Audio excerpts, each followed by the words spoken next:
सो है गाइस, स्वागत आपका एक बार फिर से आप ही के यूट्यूब चैनल में। और आज की इस वीडियो में बात करेंगे Indian renewable energy development agency limited को लेकर, यानी कि इरेडा। आप लोग देखोगे इरेडा में आज हमें हल्की सी गिरावट देखने को मिली है 0.47% के आसपास। और ये शेयर पीछे जब खबर आई थी फंड रेजिंग को लेकर कि कंपनी लगभग 4500 करोड़ रुपए का फंड रेज करेगी और इसके ऊपर जो है अभी अपडेट आएंगी कल के दिन, ठीक है। तो 29 तारीख को इसकी बोर्ड मीटिंग है जहां पर कंपनी फंड रेजिंग के ऊपर जो है अभी अपडेट देने जा रही है।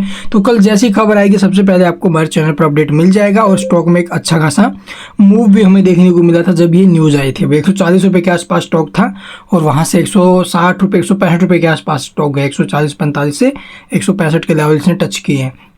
तो चलिए अभी देखते हैं आखिरकार खबर क्या है और इस खबर के बाद कल के दिन हमें कैसा एक्शन देखने को मिला। कल देखो ये तो न्यूज़ आएगी 29 तारीख को इसकी बोर्ड मीटिंग है, फंड रेजिंग को लेकर अपडेट आनी है, वो तो है ही है। इसके अलावा भी एक खबर आई आज जिसका असर कल के दिन हमें देखने को मिल सकता है। जैसा कि यहाँ पर आप लोग देखोगे ये जो न्यूज़ हमें PSU वॉच के ऑफिशियल वेबसाइट के ऊपर देखने को मिली है। इरेडा और जो BHEL है भेल ने भारत के नवीकरणीय ऊर्जा क्षेत्र को बढ़ावा देने के लिए एक सहयोगात्मक रणनीतिक पर जो है भी चर्चा की है। यानी कि आप लोगों ने कोलैबोरेटिव रणनीतिक है उसके ऊपर चर्चा की है, जो कि एक बहुत अच्छी बात है। बुधवार को आयोजित एक बैठक में दोनों सार्वजनिक उपक्रमों के शीर्ष अधिकारियों ने 2030 तक 500 गीगावाट गैर जीवाश्म ईंधन आधारित स्थापित अक्षमता के भारत के महत्वाकांक्षी लक्ष्य की दिशा में जो प्रगति में तेजी लाने के लिए संयुक्त प्रयासों पर चर्चा की है। तो ये खबरें सामने आई हैं और ये खबर आज के दिन आई है, तो इसका इम्पैक्ट हमें देखने को मिलेगा। तो नई दिल्ली भारतीय अक्षय ऊर्जा विकास एजेंसी लिमिटेड यानी कि इरेडा और भारतीय हैवी इलेक्ट्रिकल्स लिमिटेड भेल ने देश के जो अक्षय ऊर्जा विकास में जो आरी ऊर्जा है, ठीक है, रिन्यूएबल एनर्जी, उसके विकास में तेजी लाने के लिए सहयोग के अवसरों की खोज की। बुधवार को हुई बैठक में इरेडा के CMD प्रदीप कुमार दास और भेल के CMD कोप्पू सदाशिव मूर्ति ने 2030 तक 500 गीगावाट गैर जीवाश्म ईंधन आधारित स्थापित अक्षमता के भारत के महत्वाकांक्षी लक्ष्य की दिशा में प्रगति में तेजी लाने के लिए संयुक्त प्रयासों पर चर्चाएं की है।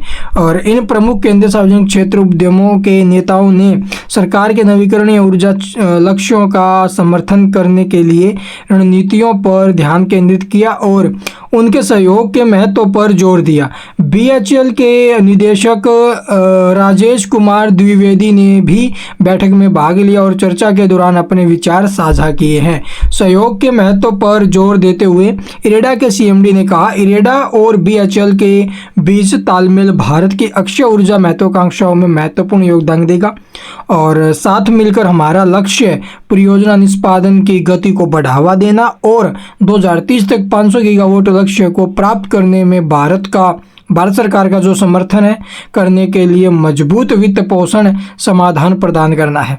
यह साझेदारी भारत के लिए एक स्थायी ऊर्जा भविष्य को सुरक्षित करने के लिए दिशा में एक कदम है जो 2047 के लिए राष्ट्र के विकसित भारत विजन के अनुरूप है। तो ये कंपनी की तरफ से आप लोग देखोगे खबरें हैं। और जो ये 500 गीगावाट तक 2030 तक का लक्ष्य है ना भाई, इसे जो जितने भी परियोजनाएं आएंगी इस लक्ष्य को कंप्लीट करने के लिए उसके निष्पादन में जो है ना भी गति बढ़ाना इनका मेन काम रहेगा भी इस कोलैबोरेशन से। तो ये कंपनी की तरफ से अपडेट है। तो यहाँ पर हमें इन दोनों शेयरों में एक अच्छा एक्शन देखने को मिल सकता है। तो चलिए अब देख लेते हैं चार्ट वगैरह। जैसा कि यहाँ पर देखो भी इरेडा के अंदर हमें एक ब्रेकआउट तो देखने को मिल ही रहा है। अभी ट्रेंड लाइन का ब्रेकआउट यहाँ पर आया, जिसको रिस्क नहीं लेना है 246 का सपोर्ट है और जिसको चलना लॉन्ग टर्म के लिए उनके लिए देखो भी अभी के टाइम जो एक स्ट्रॉन्ग सपोर्ट हमें देखने को मिल रहा है वो 234 का रहेगा। वैसे 246 का सपोर्ट उनके लिए जो यहाँ पर बिल्कुल रिस्क नहीं लेना चाहते भाई, ठीक है। और कल के दिन एक अच्छा एक्शन हमें स्टॉक में देखने को मिल सकता है। जो हमारा पहला टारगेट था 270 का, ये जल्द से जल्द आते हुए नजर आएगा। फिर उसके बाद सेकंड टारगेट हमारा रहेगा अभी 283 का। तो ये टारगेट्स भी हमें देखने को मिलेंगे, बट उसके लिए पेशेंस रखना पड़ेगा। इसके अलावा कुछ पूछना है इसके अंदर तो कमेंट में पूछ सकते हो। सपोर्ट वगैरह मैंने आपको बता दिए हैं। वैसे 234 का सपोर्ट भी ठीक है और जिसको रिस्क नहीं लेना अभी वो यहाँ पर आप लोग देखोगे ये सपोर्ट पकड़ के चल सकता है, जो कि आपको देखने मिलेगा 246 का। वो आपकी मर्जी है। Thank you for watching the video.